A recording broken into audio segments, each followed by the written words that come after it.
tinatawag nga na little Baguio to. Tingnan nyo guys. Ang daming pine trees oh. Oh. Diba?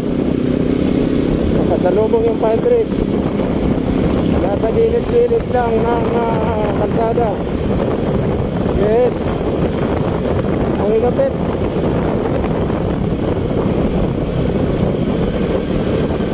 Ayan oh.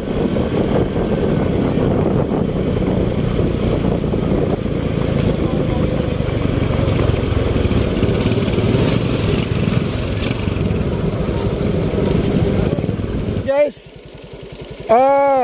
umulan. Nagkaroon ng pagkakataon na pumasok dito sa Little Baguio. Tara, titingnan natin kung hanggang saan ang pupuntahan natin. Ano mo, Master Eugene? Ano? Call?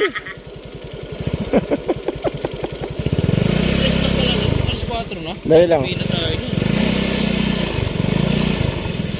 Ay, ma'am, sir. Ano ba yung inaano natin dito sa lugar na to? Ano po yung mga pine trees lang? Parang sightseeing lang tayo. Kami rin, hindi rin nakapasok kanina kasi bawal nga. Ngayon biglang umulan kaya nagkaroon ng pagkakataon. Ano, tutuloy mo ba tayo rito? Bola lang yan. Okay, sige. Ito po si Galang Katalas Vlogs at titingnan natin kung anong meron dun sa unahan. Salamat. Ano pangalan niyo, sir? Resty po, tsaka Rosa. Okay, magandang hapon po sa inyong dalawa, sir. Ma'am. Thank you.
Tao o kayong mga turista papunta rito. Ayan o. Ang lamig dito guys. Ang lamig. Kaya nga siguro dinadayo talaga to. Ito mo yung pine trees o. O diba?